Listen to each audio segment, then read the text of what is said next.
Nous sommes avec Assia et Tamara. Bonjour. Merci. Bonjour. Merci d'être là, d'avoir répondu présent pour cette petite vidéo. On va revenir ensemble sur un projet intéressant qui a marqué 2019 à la mission locale. Avec toi d'abord, Assia. En 2018, la mission locale a participé à la démarche Chambéry Connecté Jeunes, une démarche propulsée par la ville de Chambéry, une grande consultation auprès des 11-25.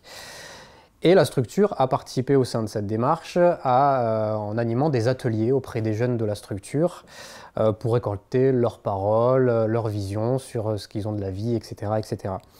Et pour donner suite à ces ateliers, on a décidé de lancer le programme des ambassadeurs de la mission locale en 2019. Est-ce que tu peux nous en parler, Assia? C'est quoi les ambassadeurs mission locale? Alors, les ambassadeurs, ça a été, comme tu l'as dit, JB, ça a été un lancement avec ce projet de Chambéry. Voilà, comment récolter, savoir ce que les jeunes pensent sur plusieurs thématiques. Donc c'est vrai qu'il y a eu plusieurs associations qui ont été sollicitées.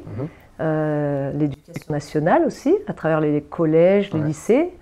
Et c'est vrai que la mission locale, avec tous les jeunes qu'on reçoit, voilà, c'était aussi une opportunité de savoir que pensent les jeunes hors structure sur ces thématiques. Donc ça a été étalé sur 3 mois quand même, donc c'était hyper... Combien d'ateliers tu as eu à peu près? Alors on faisait à peu près 2 ateliers par mois, donc il y en a eu à peu près entre 6 et 8 on va dire. Voilà. D'accord. Avec des rencontres aussi, sur des ateliers avec la mairie. Ouais. Voilà. Et du coup, on s'est rendu compte que les jeunes aimaient parler, dire ce qu'ils avaient envie de dire sur ça. Ils avaient des idées extraordinaires en plus. Je ne peux pas donner un exemple là, mais c'était... c'était vivant comme atelier. C'était vivant, des belles idées. D'ailleurs, la mairie a mis en œuvre certaines idées sont déjà placées à Chambéry, voilà.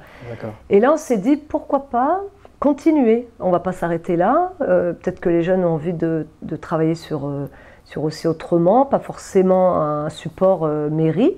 On pouvait, nous aussi, travailler là-dessus au niveau de la structure.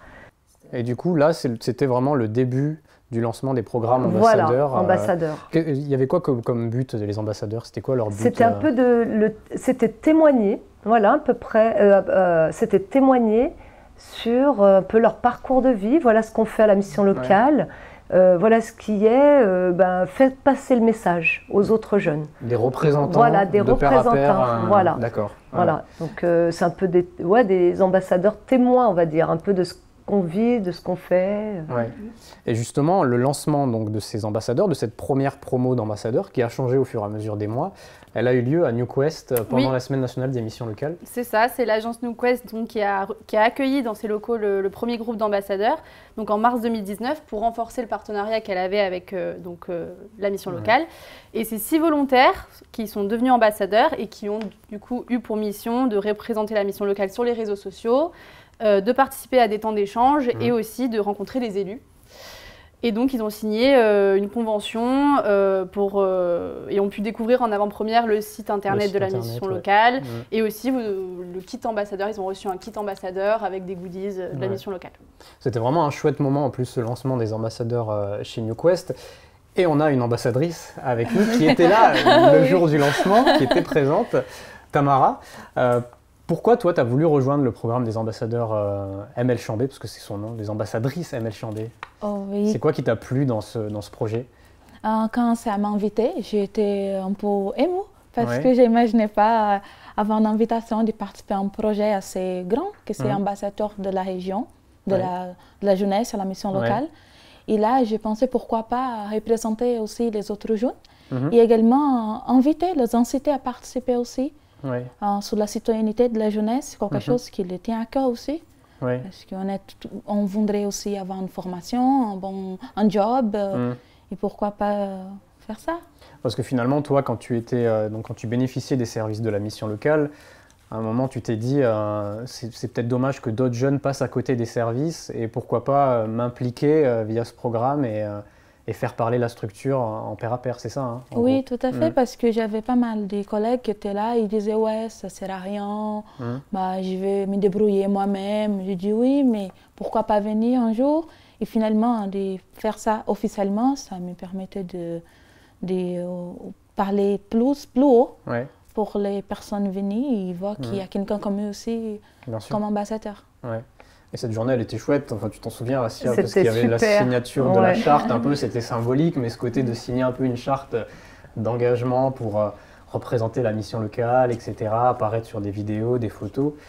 Et du coup, Assia, on va terminer avec cette question, la suite qui va être donnée au programme des ambassadeurs. Est-ce qu'on a un peu des repères? On a quelques repères, j'avoue, parce que c'est vrai on était parti quand même sur une belle dynamique. Après, malheureusement, le confinement... On a décidé autrement. On a décidé autrement, voilà, après, c'est comme ça. Hein, mais bien sûr, il va y avoir encore une rencontre avec un élu. Donc on pensait aux députés pour faire une visite de l'Assemblée. Donc ça, c'est dans les projets à venir. Et on va revoir un petit peu à savoir comment on va faire parler les jeunes. Voilà, on va essayer de trouver des solutions. Mais je pense qu'on va essayer de travailler sur plutôt du blog. Voilà. C'est les jeunes qui vont alimenter un blog. Voilà, un carnet de route, mission exactement, locale, voilà, et d'essayer de voir un petit peu pour éviter, si jamais, voilà, avec le Covid, voilà, et tout ça. Donc essayer de travailler plutôt sur ce système avec des réseaux un peu plus, des communications un peu plus modernes, on va dire. D'accord. On termine avec toi, Tamara. En ce moment, tu fais quoi? C'est quoi ton actualité? En ce moment, je suis étudiante en sociologie, en 12e année. Et je vais permettre à dire que c'est grâce un peu à la mission locale que j'ai trouvé vraiment ma voie. Parce que Dorothée Genot, la conseillère, elle a proposé de faire l'école 12e chance. D'accord. Et après, à l'école 12e chance, service civique. Et là, j'ai vraiment sûr que je voudrais faire dans ma vie. Et aujourd'hui, je suis en 12e année en sociologie. C'est un peu grâce aussi au travail de la mission locale, 10 années en fait. Bon, bah parfait. Ça fait du bien d'entendre ça. Oui. Ça fait du bien. Ça fait du bien. Bah, merci Tamara. On te souhaite toujours le bonheur pour la suite. Et puis, de toute façon, on reste en lien à la mission locale. On te croise souvent. Assia, merci. À plus tard. À plus tard.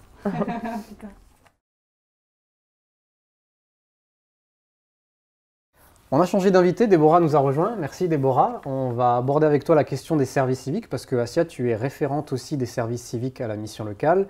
Candice, un petit rappel sur les services civiques, ça fait du bien d'entendre. Oui. Et bien, les services civiques, c'est un dispositif français qui permet de s'engager dans une mission utile au sein d'une association, une collectivité ou un établissement public, en France ou à l'étranger. Et ça peut être une bonne alternative en ce moment pour les jeunes, durant cette période post-Covid, où en fait c'est plutôt compliqué de trouver du travail, ça peut être une bonne alternative. Et donc lors de la dernière semaine nationale des missions locales, il y a eu un forum du coup sur les services civiques qui s'est organisé. Tu peux nous en parler du coup, Assia ? Alors, c'était la 2e édition de l'organisation d'un forum pour le service civique, hein, c'était plutôt pour promouvoir le service civique en partenariat avec la DDCSPP et la FEV. Voilà, on était 3 partenaires, on a travaillé là-dessus et l'idée c'était vraiment de valoriser ce dispositif qui est hyper intéressant pour les jeunes. L'idée c'est vraiment de mettre en lien direct le volontaire, le jeune, voilà, avec une future association, une structure d'accueil. Donc pour nous c'est important de travailler sur cet état d'esprit, de cette rencontre avec le jeune et l'association. À la manière d'un forum d'emploi courant, là c'était vraiment l'idée de reprendre ces mêmes codes et d'en faire, comme tu l'as dit, de favoriser donc, les rencontres entre les associations, les collectivités et des jeunes qui ont envie de s'engager dans un service civique. Voilà, exactement, c'était ça. Du coup, pas mal d'associations ont répondu OK à l'appel, hein, puisque ça a bien marché. C'est un forum où on a eu à peu près une 15aine de structures. Et on a eu une fréquentation... en hausse par rapport au premier déjà. Ah, mais largement. On est passé de 10 à près de 70 personnes.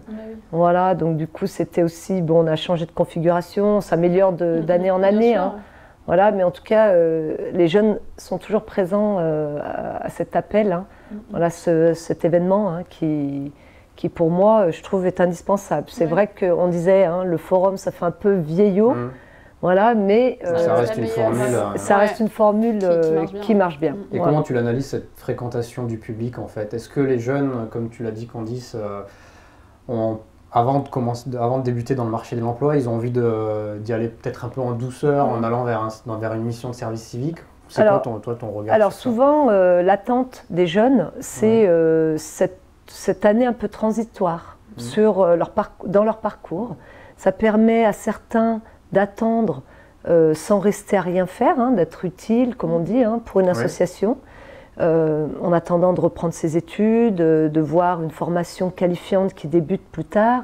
Et chez certaines personnes, c'est un tremplin, c'est un peu un rebondissement, parce qu'ils vont acquérir de nouvelles compétences, ils se rendent disponibles, il y a quand même des valeurs hein, voilà, qui sont bonnes. Et du coup, pour les jeunes, c'est surtout ça. C'est aussi surtout ne pas rester à rien faire. Voilà. C'est une expérience. Et une expérience et d'acquérir de nouvelles compétences. Et sur le CV, ça fait Et sur le CV, voilà. C'est voilà, c'est valorisant. Sûr, voilà. Et nous, on aime valoriser ce dispositif aussi. D'accord. Et nous avons avec nous, du coup, Déborah, toi, tu as fait un service civique. Est-ce que tu peux nous en parler? Où est-ce que tu as fait ton service civique déjà? Moi, j'ai fait mon service civique au Pôle emploi d'Albertville. D'accord. Et donc, j'étais agent d'accueil et je faisais aussi les rendez-vous CV tous les après-midi, donc avec les demandeurs d'emploi. Oui. Et je les aidais aussi sur des questions d'administration, donc pour par exemple les indemnisations, etc. D'accord. Et cette expérience de service civique, est-ce que tu l'as pris comme un travail? Est-ce que tu l'as pris comme quelque chose de différent par rapport à un job? Est-ce que c'est la même chose? Pour moi, c'était la même chose, même en service civique, parce que déjà dans le Pôle emploi, on était comme tout le monde en fait. Et c'est un peu pareil. Et qu'est-ce que ça t'a apporté? Est-ce que tu as senti vraiment quelque chose d'une plus-value par rapport à ta candidature pour le futur, etc. Est-ce que tu sens que cette mission de service civique, en tout cas, elle est importante? Oui, en fait, ça m'a permis d'acquérir un nouveau job donc à la mission locale de Chambéry. Oui. Donc déjà. Et beaucoup de compétences parce que du coup, maintenant, je m'y connais un peu plus dans le monde de l'emploi, de la recherche d'emploi, du travail, etc. Et j'ai aussi fait des formations grâce à ce service civique sur Lyon. Ouais, donc tu as vraiment eu des compétences que tu as pu développer et une plus-value intéressante. Et ça m'a conforté dans mon choix d'orientation pour le futur. Est-ce que dans ton entourage, tes amis, ta famille, etc., tu l'as déjà recommandé le service civique? Est-ce que tu as déjà dit « Hey, tu as pensé à faire un service civique » à le frère d'une amie. Ouais. Mais il l'a toujours pas fait. Il vient de voir Assia. Mais oui, il est où? Albertville. Ah non, Albertville, c'est pas moi. Ah, c'est sur Albertville. Mais on travaille ensemble. Oui. On est partenaires les uns et les autres. Au forum, peut-être. Et oui, au forum, bien sûr. Forum. Bah oui, il y en aura un prochain, d'ailleurs, forum. On est en cours de... Oui. Bien sûr, ouais. On mettra en place un forum courant l'année. Ouais, voilà, exactement. Courant l'année, plutôt printemps 2021. Parce que c'est là où on touche le plus de public, tout ça. Donc ce sera plutôt au printemps 2021. Très bien. Voilà. Merci Assia, merci Déborah. Merci. Et puis merci. À bientôt à la mission locale. De toute façon, maintenant, je suis partie. Voilà, c'est ça. Merci. Merci.